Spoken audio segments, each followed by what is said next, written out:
Nació el 15 de febrero de 1811. Su vida está ligada al nacimiento del país independiente. Transitó por la mayoría de los vaivenes del siglo XIX.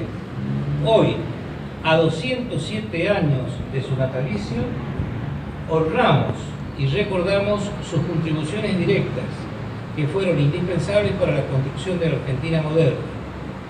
Sus huellas son palpables hasta el presente. Pocos americanos han alcanzado en su desarrollo intelectual más de 5.000 publicaciones y que después de 2 siglos desde su nacimiento son aún centro de debate en amplios sectores académicos y políticos de la Argentina. El contexto en el que creció Domingo Valentín, como se llamaba, y que adoptara Faustino por elección, fue convulsionado, complejo y controversial. En 1810, la educación elemental se encontraba dentro de una estructura colonial.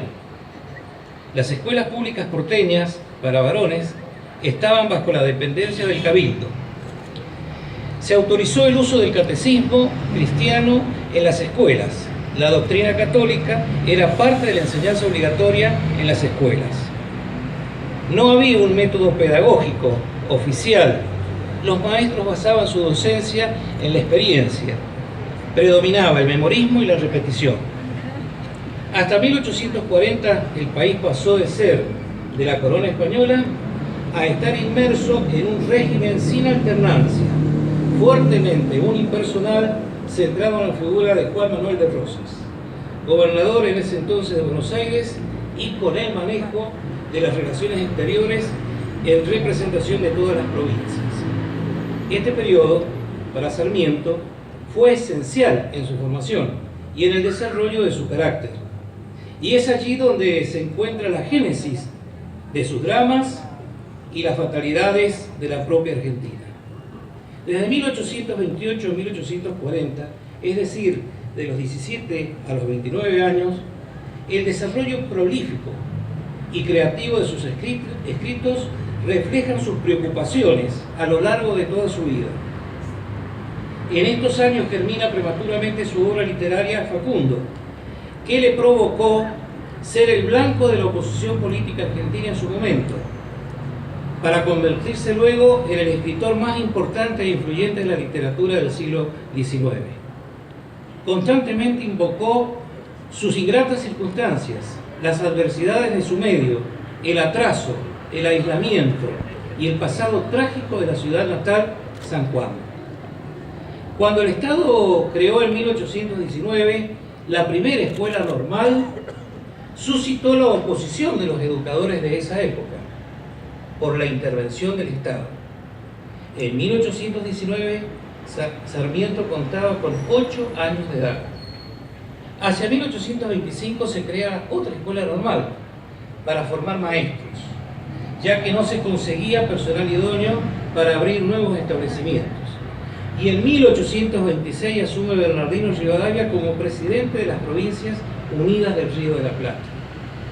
La educación para Sarmiento fue una obsesión durante gran parte de su vida, pero además se destacó como un gran polemista, un notable intelectual, uno de los grandes pensadores de la Argentina. Como presidente electo, expresó: mi programa va a ser tierras y escuelas, es decir, darle al gaucho un pedazo de tierra para que trabaje y escuelas para sus hijos. El hombre que decía que hay que enseñarles a todos lo mismo para que todos sean iguales y puso en práctica ese proyecto es alguien que sin duda quería a su pueblo. Los padres de Domingo Faustino Sarmiento eran jóvenes de San Juan de la Frontera, se conocieron al comienzo del siglo XIX, cuyos antepasados eran de origen español y los mismos supieron gozar de cierta posición social y económica. Eran los Albarracín, eran los Sarmiento. Al trazar el árbol genealógico de su familia, en el libro Recuerdos de Provincia, recibió duras críticas de su actitud. Quienes los denostaron expresaron que quería mostrar su estirpe emparentada con la aristocracia colonial cuando en realidad lo que quería mostrar era el ocaso del modelo postcolonial, siempre la controversia en la interpretación. Fuerte de carácter, firme en sus decisiones, fue un adelantado para su tiempo. Sus ideales florecieron constantemente en obras y en acciones en bien de la educación. Se propuso metas y las logró, tanto en lo personal como en las actividades públicas. Del escritor e investigador Manuel Gálvez, deseo compartir con ustedes una de las tantas anécdotas de don Domingo. En 1856 Sarmiento se desempeñaba como inspector general de escuelas. Llegó a un establecimiento y comprobó que los alumnos eran buenos en geografía, en historia, en matemática, pero flojos en gramática. Y se lo hizo saber al maestro. Este, asombrado, le dijo: no creo que sean tan importantes los signos de puntuación. ¿Que no?, respondió Sarmiento. Le daré un ejemplo. Tomó una tiza y escribió en el pizarrón: el maestro dice, el inspector es ignorante. Yo nunca diría eso de usted, señor Sarmiento, respondió el maestro. Pues yo sí, dijo tomando la tiza y cambiando de lugar la coma, y la frase quedó así: el maestro, dice el inspector, es un ignorante.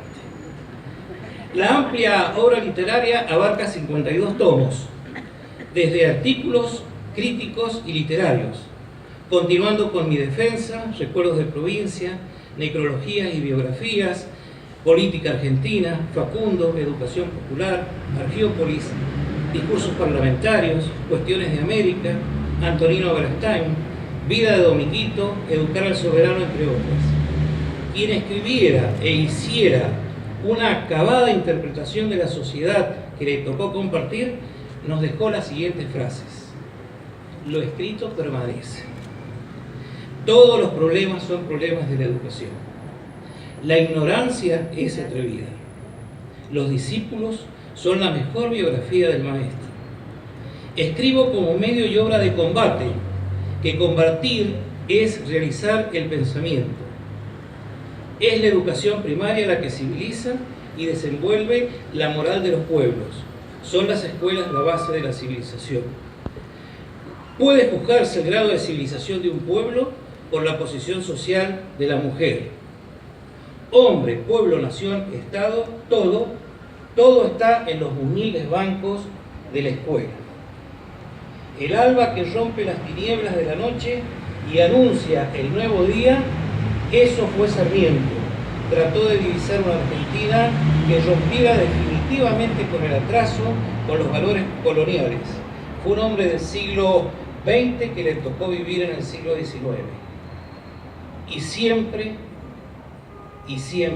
en la ruda batalla fue el derecho y la patria su ideal. Gracias.